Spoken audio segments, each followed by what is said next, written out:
Proclamação do Evangelho de Jesus Cristo segundo Mateus. Glória a vós, Senhor. Depois da multiplicação dos pães, Jesus mandou que os discípulos entrassem na barca e seguissem à sua frente para o outro lado do mar, enquanto ele despediria as multidões. Depois de despedi-las, Jesus subiu ao monte para orar a sós. A noite chegou e Jesus continuava ali, sozinho. A barca, porém, já longe da terra, era agitada pelas ondas, pois o vento era contrário. Pelas 3 horas da manhã, Jesus veio até os discípulos andando sobre o mar. Quando os discípulos o avistaram andando sobre o mar, ficaram apavorados e disseram: é um fantasma, e gritaram de medo. Jesus, porém, logo lhes disse: coragem, sou eu, não tenhais medo. Então Pedro lhe disse: Senhor, se és tu, mande-me ir ao teu encontro, caminhando sobre a água. E Jesus respondeu: bem. Pedro desceu da barca e começou a andar sobre a água em direção a Jesus. Mas quando sentiu o vento, ficou com medo e, começando a afundar, gritou: Senhor, salva! Jesus logo estendeu a mão, segurou Pedro e lhe disse: homem fraco na fé, por que duvidaste? Assim que subiram no barco, o vento se acalmou. Os que estavam no barco prostraram-se diante dele, dizendo: verdadeiramente tu és o Filho de Deus. Palavra da salvação. Glória a vós, Senhor.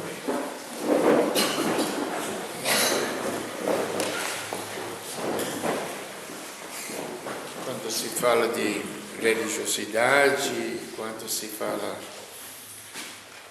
de evangelho, quando se fala de fé, são 3 coisas que a gente deveria meditar bem profundamente.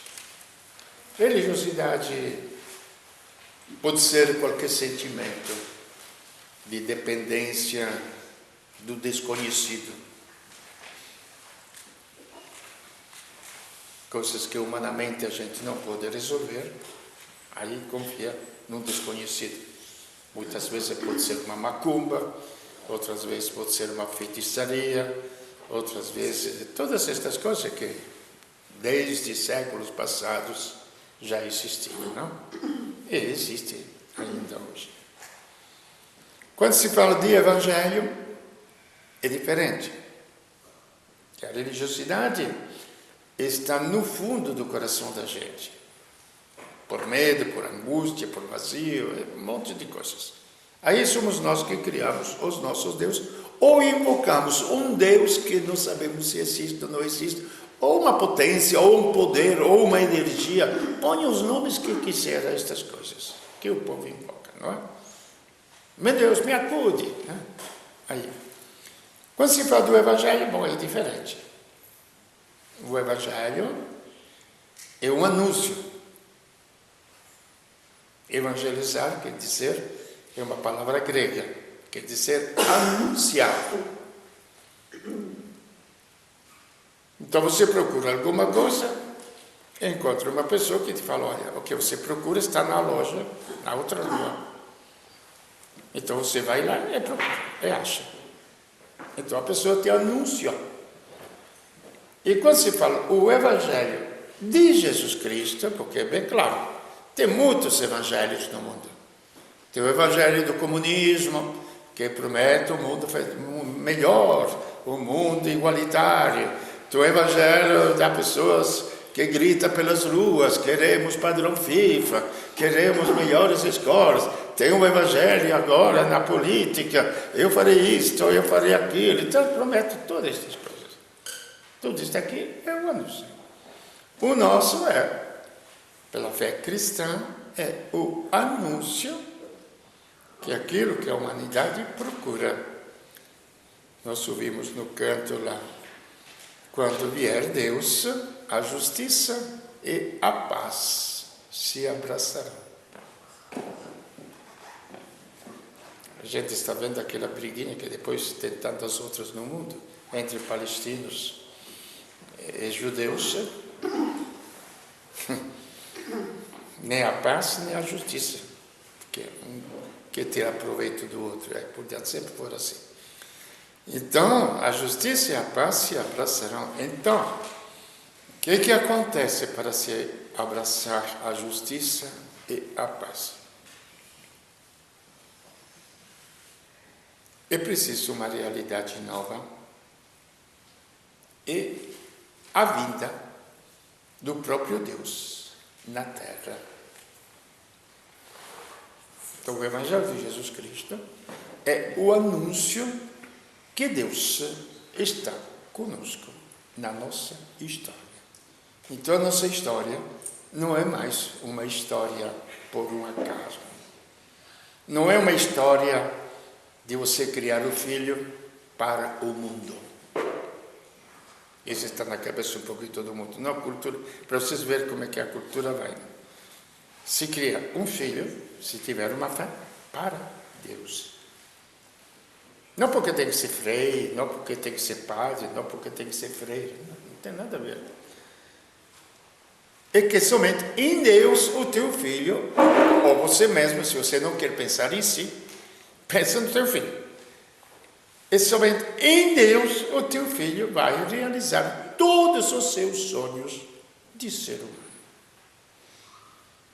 Não vai se realizar se ele ficar rico, não vai se realizar se ele ficar famoso, não vai se realizar se ele tiver saúde, não vai se realizar de qualquer outra maneira. Em Deus vai se realizar. Então aí já é uma fé bem clara na nossa vida. Então isso é claro, porque se trata, gente, da realização do nosso ser. Será que é verdade? Será que é mentira? Ótimo, vamos pôr as dúvidas. Aí vamos acertar também dentro de nós aquilo em que nós acreditamos como realização do ser humano. É justo ter esta dúvida. Mas será que é verdade que Cristo veio ao mundo, etc, etc? Também coloquemos todas estas dúvidas. Não vamos descartar nada disso. Não se chega à verdade assim, de relâmpago. A não ser uma revelação de Deus, mas depois passa. Porque nós vimos o caso do Evangelho de hoje. É muito emblemático, muito claro. A tempestade, o barco, pescadores. Jesus era carpinteiro, não era nem pescador. Primeiro, um fantasma. Sou eu. Pedro sempre daquele jeito entusiasta, generoso, para baixo e para cima. Nega, depois aceita, depois fala que é filho de Deus, tudo com ele. Aí, Senhor, se é você, mar em tempestade, faça que eu vá até você. Pode vir, tranquilo. Veja a tranquilidade das ondas do mar. Por muito menos com o tsunami, toda a ciência do mundo foi para o Beleléu, não é? Entendeu? E a gente, as tempestades lá, lógico, era uma pequena história de um grupo de pessoas, mas era um tsunami da época, não é? Venha. E ele vai. Tranquilo, porque confiando na palavra. Aí, a uma certa altura, começa a chegar uma onda, aí teve medo, já não confiam mais, como acontece na nossa vida. Alguma coisa vem do contrário da gente, né? E aí, meu Deus, onde que você está? Meu Deus, me acude, será que você está presente? Será que você existe? Aí, compreende? E Jesus, não sei se deu risada com vocês, mas... mas que chama a atenção de Pedro, chama. Homem fraco de fé, por que duvidaste? Pudera, gente, no mar, andando, caminhando sobre as ondas, Vê uma onda, te derruba, te joga. Precisa ter uma fé muito clara que não vai morrer. Não é? Então veja que são coisas muito claras, muito práticas, muito reais. Então, nesta história, veja bem, é o anúncio do Evangelho, de onde depois brota a fé. Então, veja que nós partimos de um sentimento íntimo, confuso, obscuro, que cria muitas coisas ilusórias, que depois não sustenta mesmo, que chamamos de religiosidade, e muita gente fala que o povo é muito religioso. Bom, é muito religioso, tudo bem. A não ser que cria a eutanásia, mas aí é morte definitiva, você sabe, não é? A eutanásia, quando o mundo não tem mais respostas, aí vamos invocar a morte. E a fé, aí ela tem que ser um pouquinho clara. Nós não podemos ter uma fé confusa, porque senão não é fé. Eu devo ter uma coisa clara em que acreditar. Ou eu acredito. Eu lembro no cursilho, quando falava as coisas, de tudo aquilo que o mundo faz, eu até assustei um pouquinho, porque era muito ingênuo, não sabia das coisas mentais do mundo. Por exemplo, final de ano, tem que comer lentilha, coisa de porco, o que precisa comer para ter sorte, final de ano?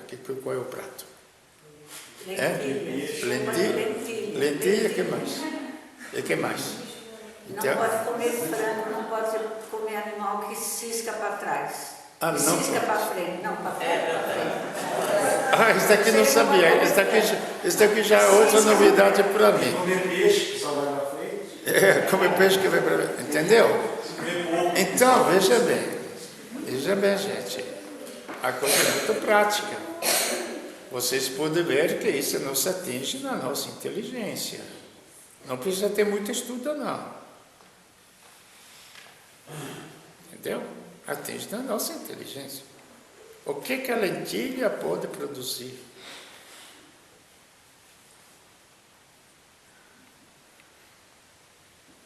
Gente, vamos raciocinar. Pôr roupa branca.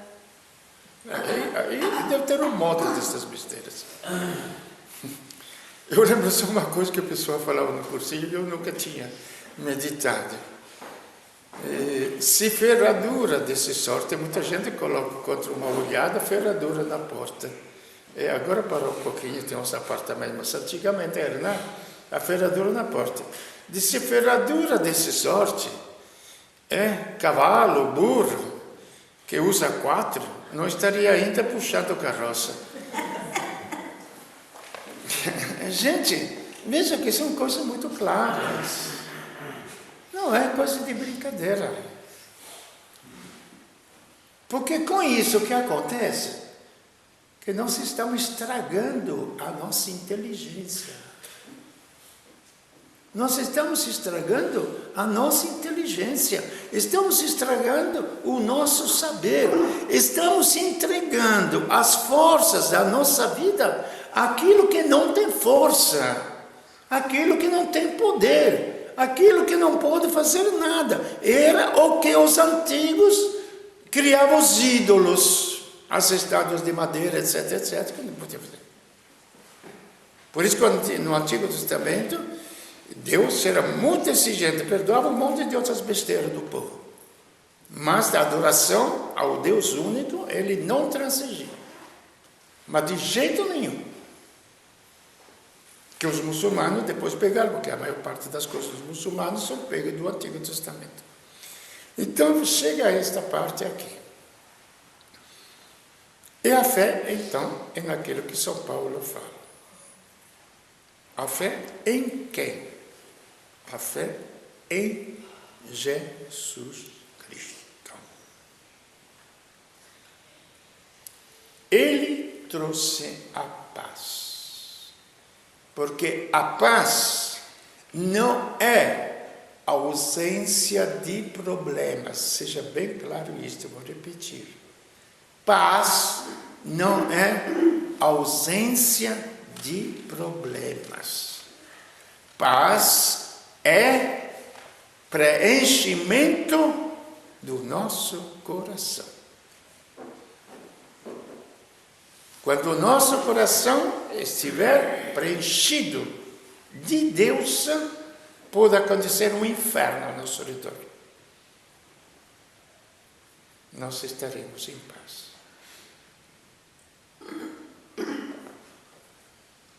Podes crer com certeza que isto vem pelo Evangelho, por experiência pessoal, minha e de tantas outras pessoas. Eu lembro uma das cenas, quando trabalhava muito no cursinho. Me contaram uma história, perto de Registro, em Curitiba. Um homem tinha feito o cursinho, estava voltando, quer dizer, 3 dias, encontro com Deus, etc. E tinha a missa de encerramento.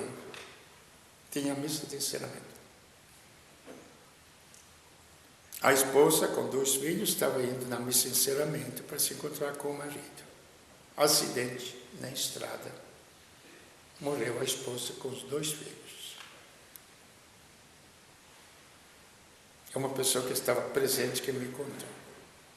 Ele recolhendo os pedaços dos corpos.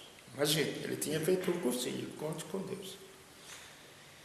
E ele, em lágrimas, chorando, destroçado na parte sentimental, afetiva, mas em paz. Ele fala que teria sido de mim se eu não tivesse encontrado Deus. Ele teve a força de recolher os pedaços dos corpos dos filhos e da mulher. E como este caso, tantíssimos outros casos que acontecem na vida. Por isso que nós procuramos a paz onde ela não está. E nós não encontramos a paz. Porque a maior parte das vezes nós procuramos a paz na ausência das coisas. Que Deus me livre de todos os males. Veja bem que Jesus não libertou Pedro da tempestade. Ele simplesmente chamou a ele, Pedro, com toda a tempestade. Depois que entrou no barco, que se acalmou a tempestade. Porque ele era superior até aos próprios problemas da vida. Então, nesse sentido, que se anuncia, então, Jesus Cristo. E quem é este Cristo? Quem é este homem? E aonde se encontra Deus? Se nós procuramos Deus, nós encontraremos nele. Nós não encontraremos favores nele. Nós encontraremos a fonte dos favores. Nós encontraremos a fonte da vida em Cristo. Eis porque São Paulo, que era israelita, que tinha recebido toda a formação judaica do Antigo Testamento, ele fala nesta carta, que sentiu uma dor muito grande por causa do povo de Israel, que não tinha aceitado aquela pessoa como enviado, que ser um povo que foi preparado por Deus durante séculos, tinha visto tantos milagres de Deus quando saiu do Egito, que o libertou, acompanhou gente brincando, brincadeira, 40 anos no deserto, alimentados, 40 anos no deserto, a água que jorra da rocha, da pedra, para não morrer de sede. Então não foi um dia ou outro, não foi um milagre ou outro, eles viram a presença constante de Deus. Mas o povo se afastou de Deus, porque o povo se afastou dos mandamentos de vida, porque os mandamentos que Deus dá, gente, Eles não são obrigação, não. Quando o médico fala que você não pode comer isto, será que é obrigação? Imposição do médico? Ou é alguma coisa para a sua saúde? Ou é? Então, os mandamentos de Deus não são obrigação. Que eu não posso fazer isso, não posso fazer aquilo, não? Outra forma de religiosidade, não faço isso. Não, a minha religião não permite, não é? Não tem esta frase? Sim. A minha religião não permite. Que diabo é isso? Que a minha religião não permite. Religiosidade negativa não pode existir. A minha saúde não permite. Não, a minha religiosidade não permite.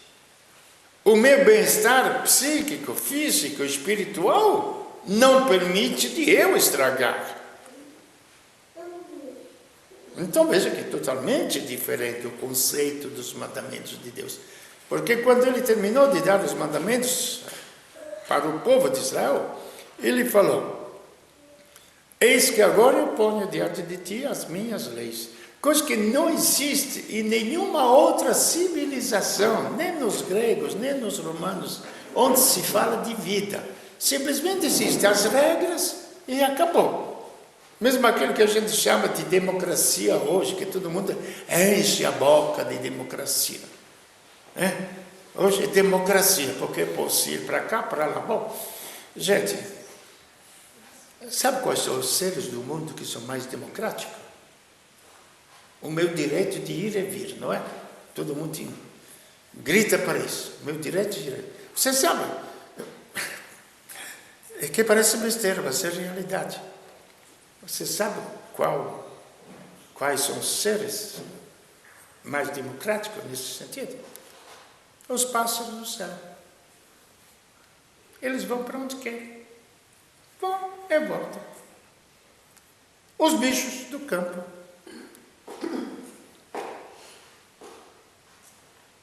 E simplesmente isso, gente, o máximo da civilização humana, cristã. Ele disse, que nós somos cristãos, não é? O meu direito de ir e vir, como se fosse um bicho, que eu vou para cá, para lá, onde que eu quero, como que eu faço. Ou talvez seja outra coisa, a própria civilização cristã.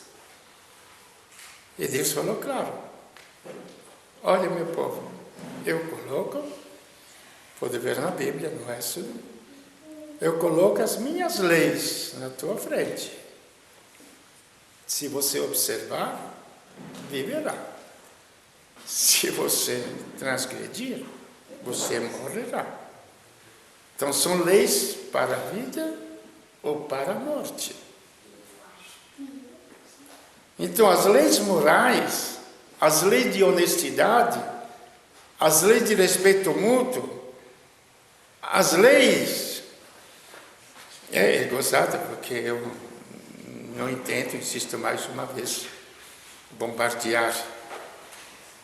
Um amigo me falou, não, mas eles avisam antes onde vão bombardear. Depois fiquei refletindo, falei, é meio gozadinha, não? Mas a gente é burro mesmo. Será que quando no futebol alguém chuta no golo os pênaltis, avisa o goleiro onde ele vai chutar? Gente, guerra é guerra. Guerra se mata. Ou se morre. Vou avisar onde eu vou jogar a bomba. Mas estamos brincando. A televisão passa isso. Ontem mostrou a cruzinha onde ele ia jogar a bomba, depois de uma mesquita destruída. Gente, mas de verdade estamos vendendo a nossa inteligência? A nossa capacidade de raciocínio? Compreende, gente? Então, as leis de vida. E Israel tem que lembrar. Também, se quiser, como ele se diz, um povo religioso do Antigo Testamento, tem que lembrar que exatamente no Antigo Testamento ainda está escrito: se o teu inimigo tiver sede, dá-lhe de beber. O teu inimigo, não o teu vizinho. Se o teu inimigo tiver fome, dá-lhe de comer. Fala coisa até mais corriqueira. Se cair o boi do teu inimigo, vai ajudar a tirá-lo da lama. Eu coloco na tua frente, gente, leis de vida. Ou você vai construir a morte. Então vocês podem ver que neste conjunto, depois aparece Deus conosco, viu que os homens éramos incapazes de observar as leis. Isto ele se deu conta. O que ele fez? Então, eu vou carregar os teus defeitos. Eis o grande mistério de Cristo. Ele carregou sobre si as nossas culpas. Eu vou viver por você. Eu vou viver por você. Por isso que Deus se fez homem. Por isso que se nós quisermos procurar Deus, absolutamente temos que procurá-lo na pessoa de Cristo. Porque na pessoa de Cristo como homem, estamos nós, criaturas humanas.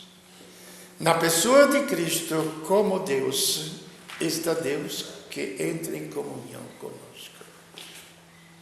Aí não tem tempestade, não tem mar revolto que possa destruir ou amedrontar a gente.